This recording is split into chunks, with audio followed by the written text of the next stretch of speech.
नमस्कार दोस्तों, competitive zone creating the future के यूट्यूब चैनल में आपका एक बार फिर से स्वागत है। मैं संजीत कुमार। आज के इस वीडियो में क्लास 10th ज्योग्राफी लेसन 4 जिसमें वन और वन प्राणी संसाधन के बारे में पढ़ना है। इस लेसन से बहुत ही वीवी ऑब्जेक्टिव लेकर आया हूँ और यह सभी ऑब्जेक्टिव्स आपके आने वाले एग्ज़ाम के लिए काफ़ी उपयोगी साबित होगा। साथ ही जो यूजर्स नए हैं सबसे पहले चैनल को सब्सक्राइब कर लें तथा भूगोल का जितने भी वीडियो हमारे चैनल पे अपलोड किया जा चुका है उसे अवश्य पढ़ लें, क्योंकि वो बहुत ही वीवीआई ऑब्जेक्टिव है। आइए लेसन को शुरू करते हैं।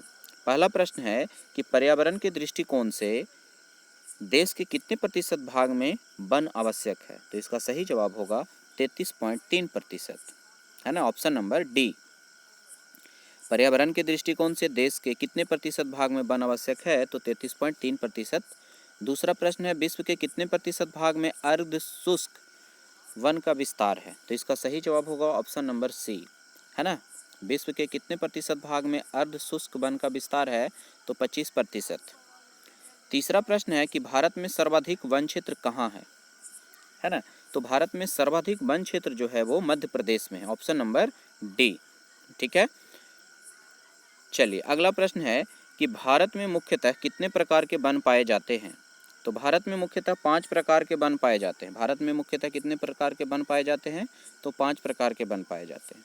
ठीक है, पांचवा प्रश्न है रबर किस प्रकार के वन में पाए जाते हैं। तो सदाबहार वन के अंतर्गत रबर आते हैं, ऑप्शन नंबर ए। छठा प्रश्न है कि एक सींग वाला गैंडा भारत के किस राज्य में पाए जाते हैं। तो एक सींग वाला जो गैंडा है भारत के असम राज्य में पाए जाते हैं। ठीक है, एक सींग वाला गैंडा भारत के किस राज्य में पाए जाते हैं, तो असम। सातवां प्रश्न है वन्य जीव सुरक्षा एक्ट कब पारित हुआ। तो ये आपका 1972 इसमें पारित हुआ था कि वन्य जीवों का सुरक्षा प्रदान करने के लिए ये एक्ट पारित किया गया था। अगला प्रश्न है कि स्वतंत्र भारत में राष्ट्रीय वन नीति की घोषणा कब हुआ। तो इसका सही जवाब है 1952 ईस्वी में। ठीक है, स्वतंत्र भारत में राष्ट्रीय वन नीति की घोषणा कब हुआ, तो 1952 ईस्वी में। नौवां प्रश्न है कि भारत में सफ़ेद बाघ के लिए प्रजनन केंद्र किस राज्य में स्थापित किया गया है। उड़ीसा में सफ़ेद बाघों के प्रजनन केंद्र के लिए किस राज्य में स्थापित किया गया है, तो ओडिशा, ऑप्शन नंबर सी। 10वां प्रश्न है कि मैंग्रोव का सबसे अधिक विस्तार कहाँ है। तो मैंग्रोव का सबसे अधिक विस्तार जो है सुंदरवन में पाया जाता है। ठीक है, ऑप्शन नंबर बी। 11वां प्रश्न है चरक का संबंध किस देश से है। तो चरक का संबंध भारत से है। चरक का संबंध किससे है, तो भारत से। चरक एक महान आयुर्वेदक थे। 12वां प्रश्न है और चरक ने एक पुस्तक भी लिखा है चरक संहिता, जिसमें बहुत सारे वन्य जीव वनस्पतियों के बारे में चर्चा किए हैं और उनके लाभ के बारे में बताया है। 12वां प्रश्न है भारत का राष्ट्रीय पशु। तो भारत का राष्ट्रीय पशु बाघ है, ध्यान में रखिएगा। और राष्ट्रीय पक्षी तो जानते ही हैं मोर है। 13वां प्रश्न है चिपको आंदोलन से संबंधित व्यक्ति कौन है। तो चिपको आंदोलन से संबंधित व्यक्ति जो हैं वो हैं सुंदरलाल बहुगुणा के नेतृत्व में चिपको आंदोलन चलाया गया था। 14वां प्रश्न है वन संरक्षण एवं प्रबंधन की दृष्टि से वनों को वर्गीकृत किया गया है कितने वर्गों में, तो 3 वर्गों में वर्गीकृत किया गया है। तो वन संरक्षण एवं प्रबंधन की दृष्टि से वन को कितने वर्गों में बांटा गया है, 3 वर्गों में बांटा गया, ऑप्शन नंबर बी। चलिए 15वां प्रश्न है इनमें कौन सा जीव है जो केवल भारत में ही पाया जाता है। तो इसका सही जवाब है डॉल्फिन। डॉल्फिन जो है भारत के अलावा दुनिया के किसी भी जगह में यह नहीं पाया जाता है। 16वां प्रश्न है कि निम्न में कौन हमारे देश से प्रायः लुप्त हो चुका है। तो चीता, एशियाई चीता हमारे देश से प्रायः लुप्त हो चुका है, अब ये कहीं दिखाई नहीं दे रहा है। 17वां प्रश्न है कि किस वर्ग की विलुप्त प्रजातियों की संख्या सबसे अधिक है। तो वनस्पति। किस वर्ग की विलुप्त प्रजातियों की संख्या सबसे अधिक है, वनस्पति की प्रजातियों की संख्या सबसे अधिक है विलुप्त के कगार पे। 18वां प्रश्न है 2001 में भारत के कुल भूभाग का कितना प्रतिशत वन था। तो 19.27% 2001 में कुल भूभाग का वन था। 19वां प्रश्न है, संकटग्रस्त वन्य प्राणियों को सूचीबद्ध करने वाली पुस्तक को क्या कहते हैं? तो रेड डाटा बुक कहते हैं। संकटग्रस्त वन्य प्राणी, है ना, जितने भी वन्य प्राणी संकटग्रस्त हो चुके हैं यानी विलुप्त के कगार पे है, उसका सूची जो है किस बुक में तैयार किया जाता है?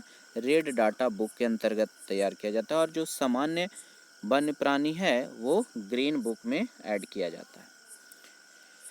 20वां प्रश्न है, टकसोल का उपयोग निम्न में से किस में होता है? यानी किस बीमारी में टकसोल का उपयोग किया जाता है? तो कैंसर के उपचार में टैक्सोल, है ना, का उपयोग किया जाता है। Option number A. चलिए 21वां प्रश्न है, चंदन के वन किस राज्य में अधिक पाए जाते हैं? तो चंदन के वन सबसे ज़्यादा आपका कर्नाटक में पाए जाते हैं, है ना। चंदन के वन किस राज्य में सबसे अधिक पाए जाते हैं? तो कर्नाटक। 22वां प्रश्न है कि लकड़ी के पल्प से क्या बनाया जाता है? तो लकड़ी के पल्प से कागज बनाया जाता है। ठीक है, लकड़ी के पल्प से क्या बनाया जाता है? तो कागज। 23वां प्रश्न है, सेल्यूलोस किससे प्राप्त होता है? तो सेल्यूलोस जो है कपास के बीज से प्राप्त होता है। किससे प्राप्त होता है? कपास के बीजों से सेल्यूलोस प्राप्त होता है। चलिए 24वां प्रश्न है, टैनिन का उपयोग किस उद्योग में होता है? तो टैनिन का उपयोग जो है चमड़ा उद्योग में होता है। Option number D. टैनिन का उपयोग किस उद्योग में होता है? तो चमड़ा उद्योग में होता है। 25वां प्रश्न है, भारत में चारागाह के अंतर्गत कितनी भूमि है? तो भारत में चारागाह के अंतर्गत मात्र 4% भूमि है। 25वां प्रश्न, ठीक है। 26वां प्रश्न है, दर्द निवारण दवा यानी मॉर्फिन में किसका उपयोग होता है? तो दर्द निवारण दवा में अफीम पौधा का उपयोग किया जाता है। ठीक है, जिससे दर्द का जोड़ों में काम आता है। 27वां प्रश्न है, कुनैन दवा किससे बनती है? सिनकोना की छाल से कुनैन प्राप्त किया जाता है, जो मलेरिया का एकमात्र दवाई है। ठीक है। 28 प्रश्न है कि चावल, गन्ना, बाजरा, ज्वार, नींबू, केला, जूट जैसी फसलें कहाँ की मूल फसलें हैं? ठीक है, तो इसका सही जवाब जो होगा आपका ये भारत की है। ठीक है, चावल, गन्ना, बाजरा, ज्वार, नींबू, केला, जूट जैसी फसलें कहाँ की मूल फसलें हैं? तो ये भारत की मूल फसलें हैं। 29वां प्रश्न है कि साल किस वन का वृक्ष है? तो साल जो है पतझड़ वन के वृक्ष है। ठीक है। और 30वां प्रश्न है, और इस वीडियो का लास्ट जो है, एबोनी किस प्रकार का वन है? तो एबोनी जो है आपका चीरहरित वन के अंतर्गत आते हैं।